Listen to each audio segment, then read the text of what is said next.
Ce matin du mardi 20 avril 1999, Brooks Brown arrive au lycée, il cherche Eric Desieux, Eric Harris, c'est son ami. Enfin, ami, la relation entre les deux garçons ressemble à des montagnes russes, c'est-à-dire qu'un jour ils sont complices, le lendemain ils sont ennemis. Eric a même d'ailleurs vandalisé la maison de Brooks, il a posté des menaces de mort contre lui sur Internet, et puis le surlendemain, il vient le voir pour se vanter de ses exploits comme un enfant qui cherche l'approbation de son père. Mais ce matin, Eric n'est pas là. Et c'est bizarre. Eric ne manque jamais les cours. Jamais. C'est un élève brillant, il a des notes excellentes, il a une présence assidue. Alors où est-il ? Qu'est devenu Harry ce 20 avril 1999 ? C'est la question qu'on se pose dans cet épisode de Récits de l'ombre. L'histoire va être un peu plus courte que d'habitude, mais l'analyse un peu plus longue. Bienvenue à Récits de l'ombre.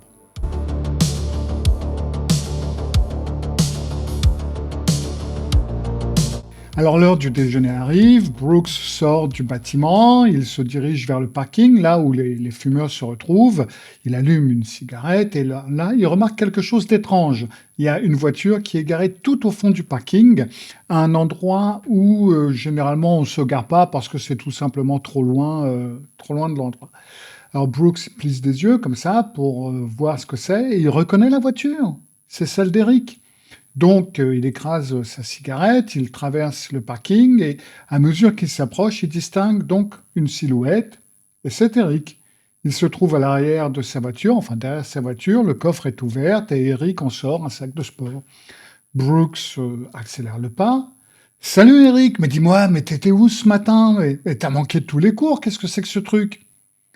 Eric se retourne, son visage est totalement neutre, il n'y a pas de sourire, il n'y a pas de surprise, il n'y a rien. Écoute, ça n'a pas d'importance. Un silence. Brooks attend la suite. Mais rien ne vient. Et puis Eric ajoute « Écoute, je t'aime bien, alors pars. Pars maintenant. Rentre chez toi. » Le ton est calme, très calme, et ces mots, mais pourquoi est-ce qu'il lui dit de partir ? Pourquoi maintenant ? Brooks ne sait même pas quoi répondre. Mais il connaît Eric, il connaît son imprévisibilité, il connaît ses sautes d'humeur, donc Brooks hausse ses épaules, il se retourne et il s'éloigne. Il retourne donc vers le coin des fumeurs.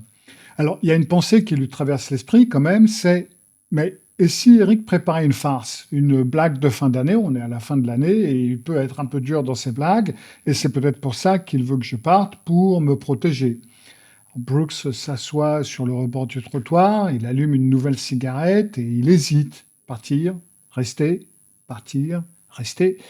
Peut-être qu'il devrait sécher les cours et rentrer chez lui et éviter ce qu'il prépare, quelle que soit cette chose. Il tire sur sa cigarette, il réfléchit et puis il entend un bruit. Un claquement sec, puis un autre, puis plusieurs, des détonations qui viennent du lycée. Des feux d'artifice, pense Brooks. Voilà sa farce. Il a mis des feux d'artifice dans le lycée. Mais les bruits s'accélèrent, ils deviennent plus forts, ils deviennent plus rapides, et puis des cris, des hurlements qui sortent du bâtiment. Non, ce ne sont pas des feux d'artifice, ce sont des coups de feu. Brooks bondit sur ses pieds, il court vers la maison la plus proche, il martèle la porte, une femme ouvre, affolée par son visage paniqué, et Brooks hurle « Appelez la police ! Il y a une fusillade au lycée !» Ce qui s'est passé un petit peu avant et pendant ce temps, c'est donc que Eric Harris referme son coffre, traîne son sac de sport à travers l'asphalte et il rejoint une autre voiture. Là, un autre garçon sort lui aussi un sac noir du coffre. Il s'appelle Dylan Klebold. C'est son meilleur ami, c'est son complice. À l'intérieur des deux sacs, il y a des bombes artisanales, des bonbonnes de propane transformées en explosifs à retardement. Et le plan est simple. Ils vont poser ces bombes partout dans la cafétéria, les faire exploser à l'heure du déjeuner, quand la salle est bondée. Ils vont provoquer l'effondrement du plafond, créer de la panique, forcer les survivants à sortir du bâtiment en fuite et perdu, et là, les attendre dehors et les abattre un par un. Les deux voitures, celle d'Eric et celle de Dylan, ne sont pas garées à leur place habituelle. Elles ont été garées près de l'entrée principale. C'est près de l'endroit où les secours vont arriver. Les pompiers, les policiers, les ambulances, parce que ces voitures aussi sont piégées. Des explosifs sont cachés dans le coffre et elles sont réglées pour détonner quand les premiers secours interviendront, pour les tuer eux aussi. Et ce n'est pas tout. À 5 km de là, dans un terrain vague, une autre bombe attend. C'est une diversion. Elle est programmée pour exploser juste avant l'attaque, pour attirer les forces de l'ordre là-bas, pour leur faire perdre du temps, pour laisser à Eric et à Dylan le champ libre. La bombe de diversion explose comme prévu. Les sirènes retentissent, les voitures de police filent vers le terrain vague. Eric et Dylan entrent dans le lycée. Ils portent leurs sacs, ils descendent à la cafétéria, ils déposent leurs bombes, ils remontent et ils attendent. 11h19, l'heure H, l'heure où les bombes doivent exploser. Rien. 11h20, toujours rien. Les bombes ne fonctionnent pas. Échec technique. Un problème de détonateur ou un problème de minuterie, peu importe. Le plan minutieux qui a été préparé pendant plus d'1 an s'effondre. Mais Eric et Dylan ne renoncent pas. Ils passent au plan B. Ils n'ont plus qu'une solution, c'est entrer dans le lycée, prendre leurs armes et tirer sur tout ce qui bouge. Ils franchissent les portes et ils ouvrent le feu. La première balle atteint un élève qui était à l'extérieur, puis un autre, puis un garçon. Ils avancent dans les couloirs et ils tirent. À la bibliothèque, dans les salles de classe, dans les escaliers, partout, sans discrimination et surtout sans pitié. Dans la bibliothèque, Eric hurle aux sportifs de se lever, puis à tout le monde de se lever. Et il tire. Il s'arrête, il nargue les blessés qui se tordent de douleur au sol, il rit, puis il les achève. Pas de remords, pas d'hésitation, juste une froideur clinique. Les élèves se cachent sous les tables, certains courent vers les sorties, d'autres se barricadent dans les salles. Un enseignant, Dave Sanders, tente de guider les élèves en sécurité. Il reçoit une balle, il s'effondre, il va mettre des heures à mourir, coincé dans une salle pendant que les secours n'osent pas entrer, de peur que les tireurs soient toujours actifs. La fusillade dure 33 minutes. 33 minutes, qui doivent paraître une éternité. Puis, c'est le silence. Eric et Dylan se sont donné la mort dans la bibliothèque. Bilan, 12 élèves tués, un enseignant mort, 24 blessés et les 2 tireurs, Eric Harris et Dylan Klebold, suicidés. À l'époque, c'est la fusillade scolaire la plus meurtrière de l'histoire américaine. 2 semaines avant le massacre, le photographe du lycée rassemble les élèves pour la photo de fin d'année. Tous se mettent en rang, c'est les sourires forcés, c'est les poses figées. Au dernier rang, 2 garçons lèvent les mains vers l'appareil photo. Ils forment des pistolets avec leurs doigts, ils pointent l'objectif et ils sourient. Ce sont Eric Harris et Dylan Klebold que vous pouvez voir sur la photo. Au moment où le flash se déclenche, ils savent ce qu'ils vont faire à ces élèves qui sont à côté d'eux en ce moment. Parce qu'ils planifient leur attaque depuis plus d'1 an. Ils l'ont baptisé d'un nom qui revient dans leurs écrits, dans leurs vidéos, dans leurs conversations privées. Le jour du jugement. Après le massacre, le FBI mandate une équipe de psychiatres et de psychologues pour comprendre. 3 mois plus tard, à Leesburg, en Virginie, les meilleurs spécialistes mondiaux de la santé mentale se réunissent. Et parmi eux, il y a Dwayne Fuselier, psychologue clinicien et agent spécial du FBI, Frank Hochberg, psychiatre, et Peter Langman, psychologue spécialiste des tueries scolaires. Tous vont éplucher 27 000 pages de dossiers, des journaux intimes, des vidéos, des témoignages, des rapports médicaux. Et leur première conclusion bouleverse tout ce que les médias ont raconté jusqu'ici. Eric Harris et Dylan Klebold ne sont pas 2 ados harcelés qui se vengent. Ce ne sont pas 2 victimes de brimades qui pètent les plombs. Ce ne sont même pas 2 profils psychologiques similaires. Ce sont 2 êtres radicalement opposés, 2 pathologies totalement différentes, 2 cerveaux qui ne fonctionnent pas comme ceux du reste de l'humanité. Eric Harris a 18 ans. C'est un élève brillant, charmant, poli avec les adultes, charismatique avec ses pairs, un garçon que tout le monde décrit comme gentil. Ses professeurs l'apprécient, ses camarades le trouvent drôle, il joue au football, il a des amis, il séduit les filles, mais Eric Harris ment. Il ment tout le temps. Il ment à tout le monde. Et il l'écrit même dans son journal. Je mens presque tout le temps à tout le monde. Est-ce qu'il ment pour se protéger? Non. Il ment pour le plaisir de tromper, le plaisir de manipuler, le plaisir de contrôler. Le psychologue Paul Ekman a un terme pour ça, c'est ce qu'on appelle le duping delight, la jouissance de la duperie, on pourrait traduire ça comme ça. C'est un trait caractéristique du profil du psychopathe ou du sociopathe. Parce que Eric Harris est psychopathe. Alors, pas au sens populaire du terme, mais au sens clinique, précis, documenté. Le psychopathe n'est pas désorienté, il n'est pas déconnecté de la réalité, il ne souffre pas d'hallucinations, il ne délire pas, il sait parfaitement ce qu'il fait, il sait pourquoi il le fait, son comportement résulte d'un choix, un choix libre, conscient et délibéré. Fuselier en a la certitude quand il lit la réponse d'Eric après une arrestation pour cambriolage. Eric et Dylan ont volé du matériel dans une camionnette, ils ont été pris, ils intègrent un programme de déjudiciarisation. C'est des conseils, travaux d'intérêt général, etc. Et les deux garçons simulent le repentir pour obtenir une libération anticipée. Mais Eric pousse le jeu plus loin. Lui, il écrit une lettre à sa victime, une lettre qui sointe l'empathie, qui déborde de regrets, qui affiche une compréhension profonde de la douleur qu'il a causée. Et tout est faux, tout est calculé, tout est mis en scène.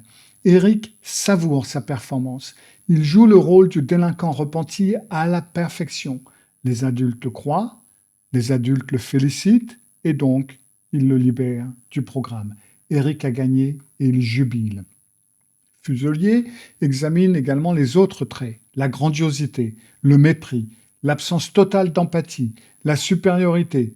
Tout correspond à la liste de contrôle de la psychopathie établie par Robert Hare, le spécialiste mondial du sujet, ce sur quoi d'ailleurs j'ai basé ma vidéo sur mon autre canal, Le Sociopathe. Eric Harris n'a jamais été diagnostiqué de son vivant, mais il prenait des médicaments, du Luvox, ça s'appelle Floxifral, en français. C'est un antidépresseur de la famille des inhibiteurs sélectifs de la recapture de sérotonine. Il est prescrit pour les troubles obsessionnels compulsifs. La dose a été augmentée à plusieurs reprises et un mois avant le massacre, son médecin note qu'Eric peut passer jusqu'à 200 mg par jour. Alors, est-ce que le médicament a joué un rôle? Certains experts, comme le psychiatre Peter Bregging, l'ont affirmé. Oui, ils ont parlé de réactions maniaques induites par les antidépresseurs chez les adolescents. Mais l'Association américaine de psychiatrie a rejeté cette hypothèse. Une décennie de recherche, a-t-elle affirmé, n'a trouvé que peu de liens entre les antidépresseurs et le comportement destructeur. Donc, les poursuites judiciaires contre le fabricant ont été abandonnées et la position scientifique officielle est très claire. Il n'y a aucun lien prouvé entre les deux choses. Mais par contre, une chose est sûre. Eric Harris ne voulait pas se venger de quelques brutes. Il ne ciblait pas les sportifs spécialement, comme on croyait. Il ne punissait pas les élèves qui l'auraient harcelé.